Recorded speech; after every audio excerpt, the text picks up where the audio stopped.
Bienvenue dans le JRJ, le grand jeu de la recherche d'un job. Je suis Christelle Defoucault, une ex-recruteuse et je vais vous révéler les règles de la recherche d'emploi. Et j'ai trouvé intéressant de le faire dans un wagon de la mine.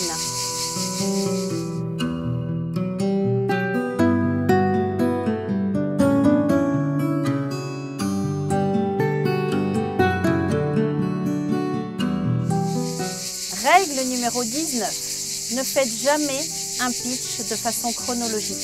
C'est-à-dire que quand le recruteur vous demande de vous présenter, nous vous l'avions déjà dit dans une règle précédente, ne le faites jamais en partant de vos études et en lui racontant toute votre expérience puisqu'il a son CV devant les yeux.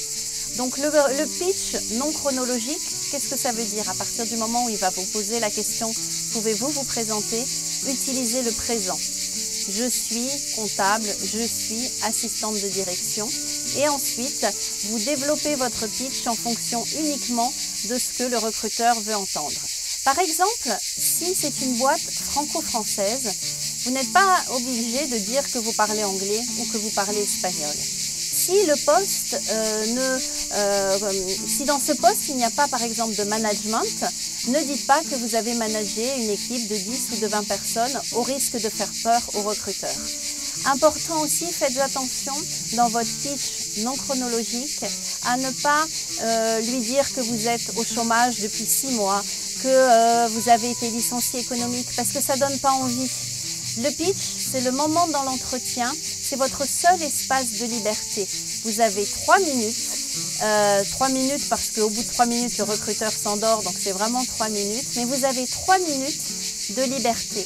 Ensuite, dans l'entretien, toutes les questions seront des questions fermées, ce seront des questions qui seront guidées. Alors que là, c'est votre espace de liberté, essayez de l'utiliser le mieux possible en ne disant que ce qui va intéresser le recruteur, mais en remplissant cet espace. Donc, pas de mots négatifs, ne parlez pas au passé, dites plutôt je suis, je fais, j'accompagne, je manage, je dirige, plutôt que mettre tout ça au passé qui pourrait laisser entendre que vous ne le faites plus. Alors que l'idée est de dire que le professionnel que vous étiez, l'expert métier que vous étiez, est encore un bon expert métier aujourd'hui.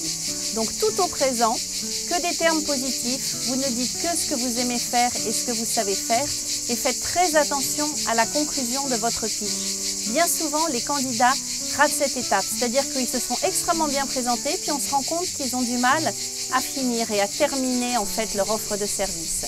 Donc un petit secret pour bien terminer votre offre de service, vous dites un mot magique du style « Aujourd'hui, pour résumer ce que je vous propose ». Donc ça fait quelque chose comme « Aujourd'hui, silence », parce que les silences sont importants également quand vous parlez, le silence a de la valeur. Aujourd'hui, ce que je vous propose, c'est de mettre à votre disposition mon expertise dans tel domaine, mes capacités et mes compétences dans tel et tel domaine et mes différentes qualités. Et là, vous énumérez vos qualités. En gros, l'idée du pitch non chronologique, c'est de bien le terminer par une petite conclusion qui fait que le recruteur, d'une part, se réveille et qu'en gros, vous lui résumez ce que vous venez de lui dire. Et si vous êtes un pitcher courageux et que vous avez le sens du jeu et que vous osez, vous pouvez tenter la question, une fois que vous avez résumé votre pitch, de lui dire « Avez-vous des questions ?» C'est ce que ferait un professionnel face à un professionnel dans une relation professionnelle. Voilà, je vous souhaite une bonne partie, je vous souhaite de bien pitcher et je vous donne maintenant rendez-vous demain pour la règle numéro 19. Au revoir.